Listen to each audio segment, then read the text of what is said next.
Fala pessoal, sejam todos muito bem-vindos ao Ponto de Equilíbrio.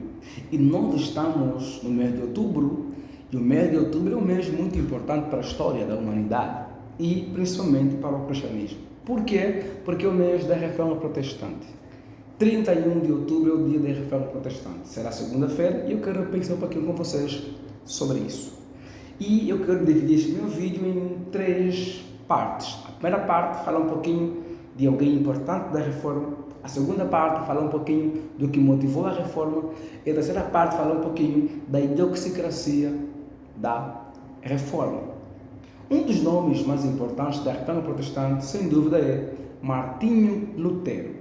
Quem foi Martinho Lutero? Martinho Lutero nasceu em 1483, filho de minerador na Alemanha. E Lutero cresceu com a intenção de se tornar advogado. Porém, em 1505, Lutero se viu em uma situação complexa, dificultuosa. Por quê? Porque um raio acabou parando Lutero, jogando ele no chão, e então Lutero invocou a padroeira dos mineradores. Lutero era católico, obviamente, e essa padroeira era Santa Ana. E Lutero disse: salva-me, Santa Ana.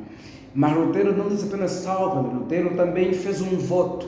Que voto foi esse? O voto de que se Santa Ana o salvasse, ele se tornaria monge. E então ele foi salvo. E 2 semanas depois, Lutero então vai fazer o quê? Vai pagar o voto que ele fez.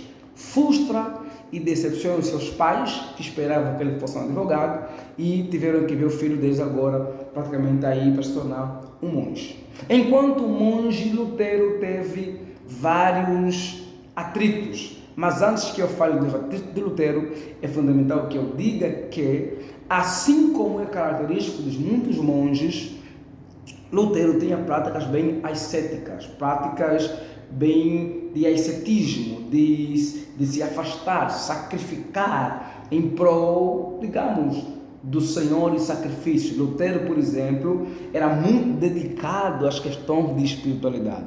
Lutero jejuava 3 dias consecutivos e fazia o que? Dormia no frio, sem se cobrir, por sacrifício.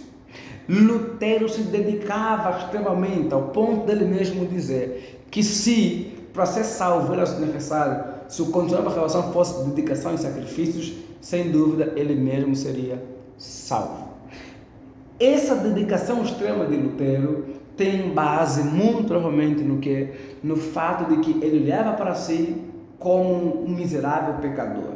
Ele chegou a dizer que ele não amava a Deus, ele odiava o Senhor. Por quê? Porque ele era um pecador, ele era um miserável, ele era alguém muito ruim na perspectiva dele. Então, Lutero tinha crises internas, conflito interno com relação à sua espiritualidade, à sua pecaminosidade. Até que ele, lendo os evangelhos, teve o confronto com a realidade de que na cruz Jesus disse: Eli, Eli, lama sabachthani, Deus meu, por que me desamparaste? Por que abandonaste? Então Lutero disse: puxa vida, como assim? O Senhor Jesus abandonado? Se eu fosse abandonado, até seria compreensível, eu sou pecador, mas ele não pecou, ele não tinha pecado. Até então que Lutero percebeu que a resposta estava em quê? Que Jesus estava ali, naquele sentido, abandonado pela representatividade dos pecadores, da humanidade que são pecadores. Mas esse conflito que ele vai tendo internamente para mudar e se ver amado por Deus, vai ter o ápice quando Lutero, em 1515, vai ler Romanos 1:17, porque Lutero foi convidado para ser professor de estudos bíblicos na Universidade de Wittenberg. E então ali Lutero vai se deparar com Romanos 1:17.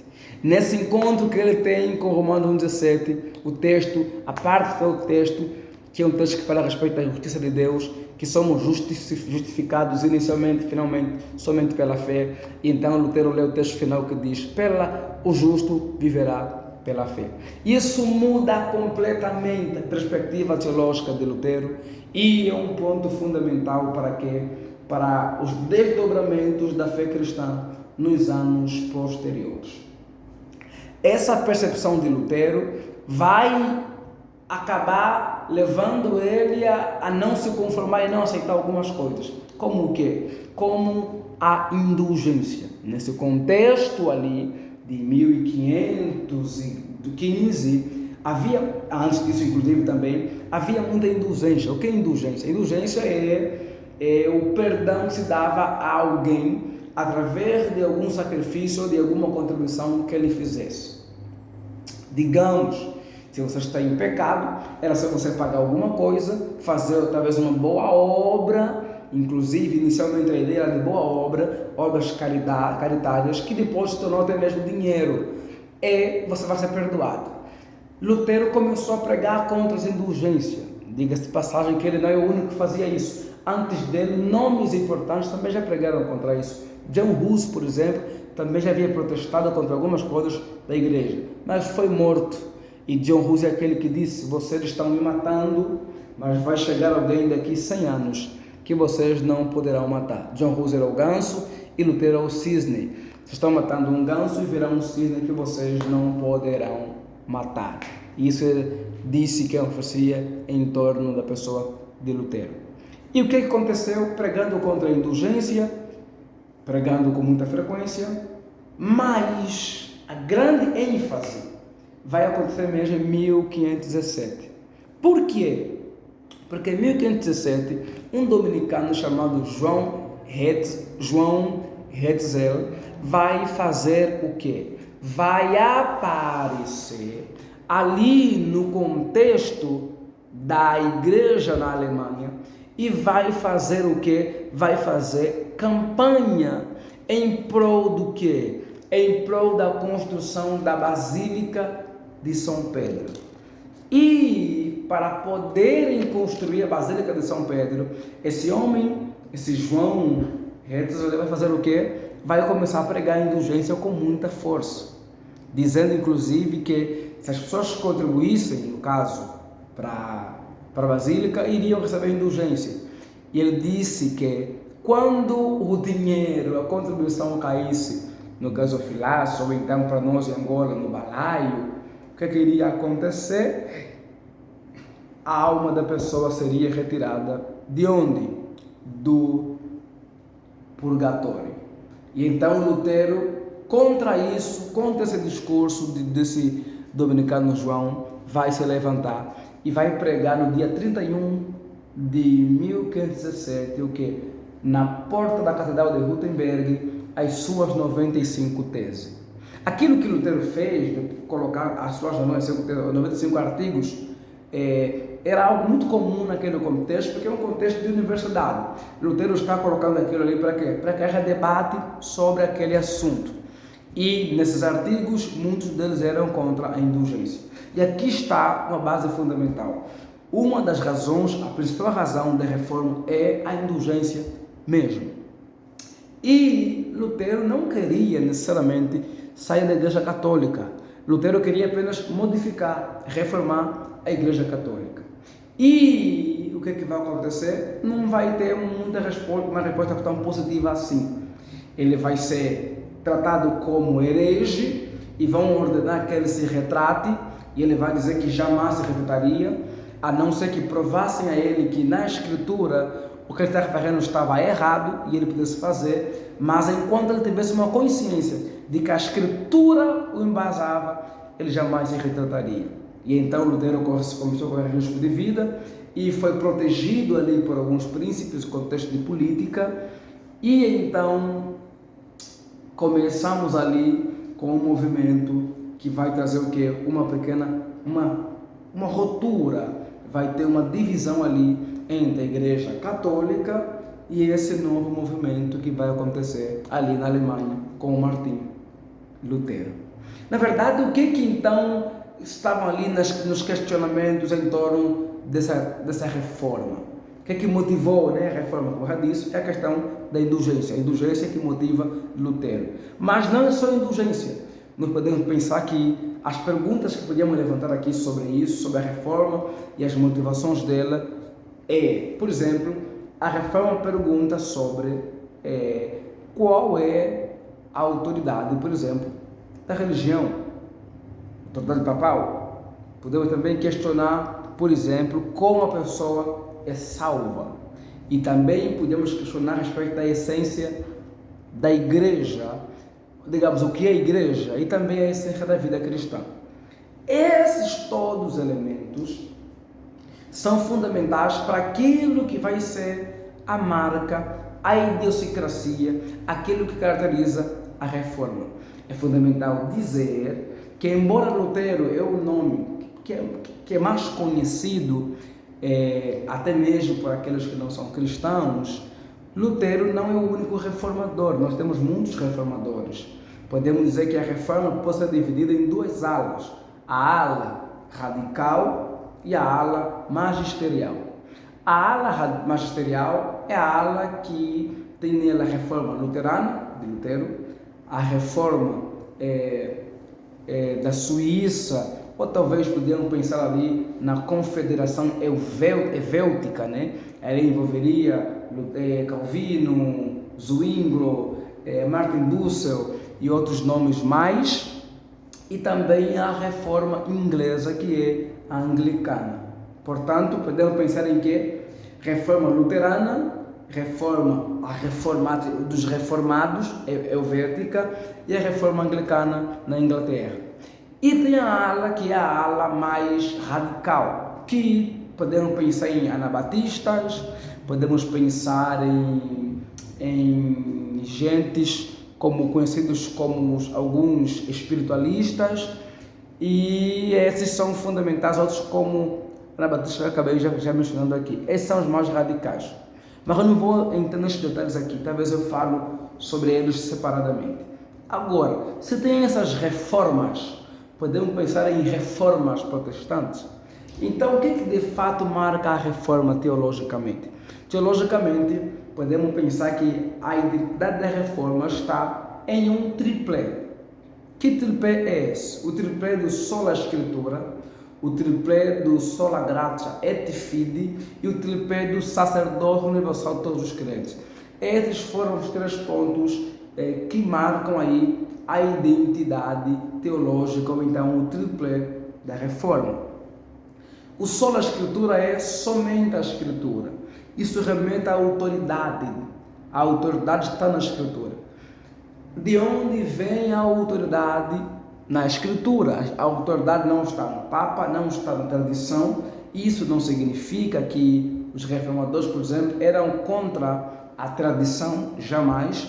A tradição era importante e eles, inclusive, subscreviam muitos para a igreja, mas eles entendiam que a palavra final era da Escritura. Portanto, é somente a Escritura que tem a palavra final, acima, inclusive, da própria igreja.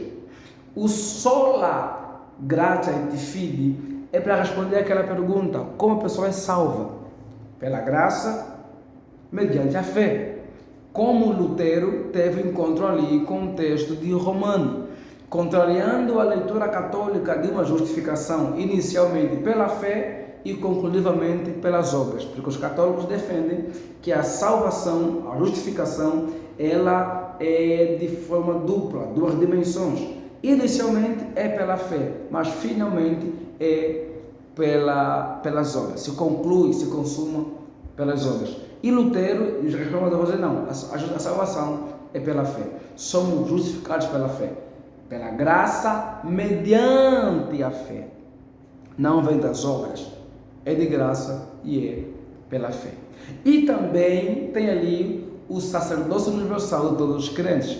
O que é isso? É a ideia de que todo crente em Cristo é um sacerdote, digamos, tem acesso direito a Deus e não precisa de intermediários, não precisa da intercessão dos sacerdotes, do Papa. Por quê? Porque eles agora são também sacerdotes e têm acesso direito ao Senhor e, portanto, podem ler a Escritura, interpretar a Escritura, e enquanto cristãos somos todos sacerdotes do Senhor. Agora, é fundamental dizer que a partir do século passado, essas marcas ou idiosincrasias teológicas da Reforma, quando foram analisadas, se resumiu então tudo aquilo que os reformadores ensinaram em 5 artigos, 5 pilares, que são os famosos 5 solas da Reforma Protestante, que é sola Escritura, sola Gratia, sola Fide, sola Cristo, solus Cristo e soli Deo Glória. Digamos, somente a Escritura, somente a graça, somente a fé, somente Cristo e a glória somente para Deus.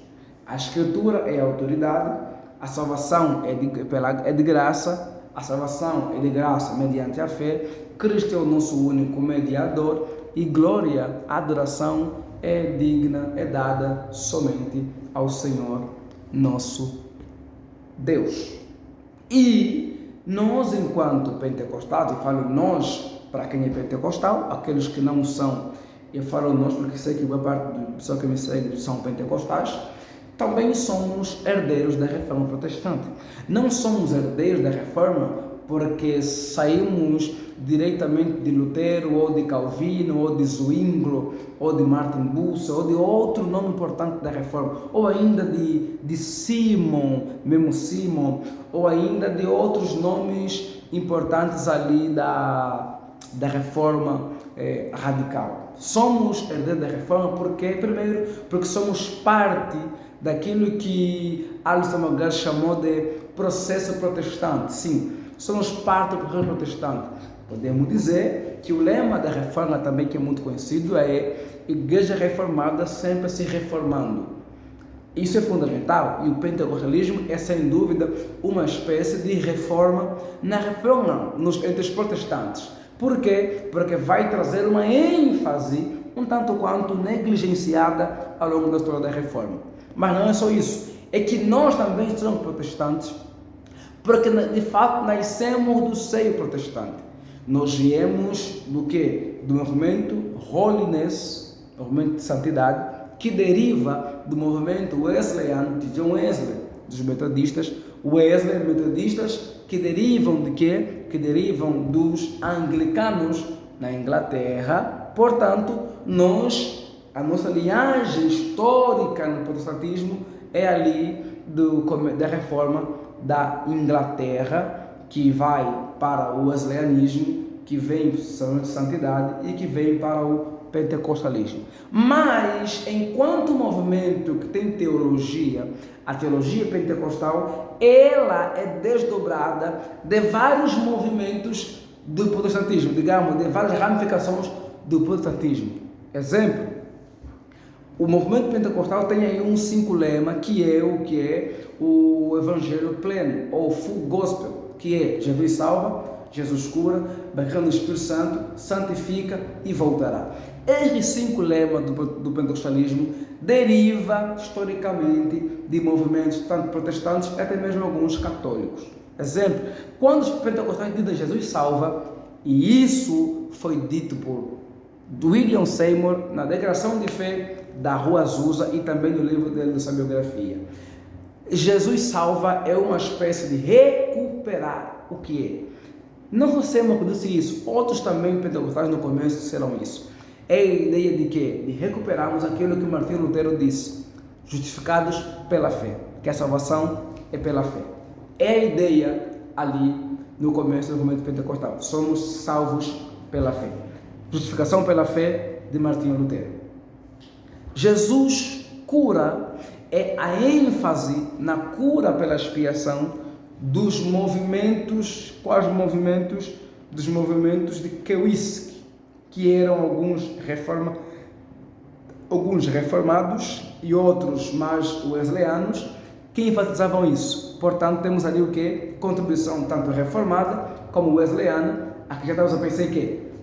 Movimentos mais reformados, como presbiterianos, e movimentos mais wesleyanos de santidade, que contribuíram para a formação do pentecostalismo. Jesus cura. Nomes como A.B. Simpson, que era um presbiteriano, que depois saiu do presbiteriano e fundou a igreja própria. Nomes batistas como A.J. Gordon. Nomes ainda presbiterianos como... Nomes importantes. Foca aí e vamos correndo aí para terminar aqui o vídeo. Terceiro ponto, Jesus santifica. Isso aqui é conforme ensinado por John Wesley. No contexto dos wesleyanos, aí tem o que? A reforma que vem da reforma anglicana. Portanto, veja, nós temos algo dos anglicanos, que embora venha do metodismo, mas é da reforma anglicana. Nós temos algo ali da salvação que vem de Lutero, reforma luterana. Nós temos algo que é a ideia da cura, que vem de gente reformada, presbiterianos, alguns batistas também, anabatistas, portanto, ala radical, e presbiterianos, a reforma do Helvética, da Federação Helvética. E temos ali também o Jesus bater no Espírito Santo, que é uma ênfase bem pentecostal, mais pentecostal, porém que também herdamos do quê? Do wesleyanismo. Percebes? Portanto, reforma anglicana. E tem ali, por último, o Jesus voltará, que é uma ênfase que herdamos muito fortemente dos movimentos wesleyanos, mas também que vem ali, mais anos depois, do pessoal ali mais da dispensacionalista, que também influenciou bastante. Olha como historicamente nós podemos voltar para trás e ver a identidade pentecostal, o que? Nas várias ramificações do protestantismo. Portanto, temos bases históricas do protestantismo para poder fundamentar aquilo que nós estamos dizendo que é a nossa identidade. E é fundamental dizer que hoje nós devemos, enquanto igreja cristã, enquanto pentecostais, enquanto protestantes, jamais esquecer da reforma, do lema dela, porque é muito importante. A gente precisa e deve buscar se reformar sempre, porque a igreja reformada sempre se reformando, mudando algumas coisas, principalmente por causa das muitas corrupções e deturpações que nós temos nos dias de hoje. É fundamental relembrar que a autoridade está na Escritura, relembrar que a salvação é pela fé, relembrar que somos salvos pela graça, relembrar que somente Cristo é mediador entre o homem e Deus, e relembrar que a glória é somente a Deus. Em um tempo em que buscamos autoridade em muita gente, nos profetas, é fundamental dizer: a Escritura é autoridade. Em um tempo em que somos desafiados pelo consumismo a pagar por aquilo que tem mais valor, é fundamental ressaltar que a salvação é de graça. Em um tempo em que não se aceita queremos ter méritos enquanto homens, porque é parte do nosso ego, é fundamental ressaltar que somos salvos só mediante a fé na obra de Cristo. E em um tempo em que se tem o culto à personalidade, é fundamental reafirmar que só Cristo é o nosso mediador entre nós e o próprio Deus. E é um tempo em que os homens querem glória, porque nós vemos um tempo de idolatria, um tempo de personalidades que são adoradas. É fundamental ressaltarmos que a glória é somente para Deus. Deus abençoe, viva a reforma e que o Senhor nos reforme diariamente. Um abraço, curta, se inscreva aí no canal e estamos juntos. Tchau, tchau.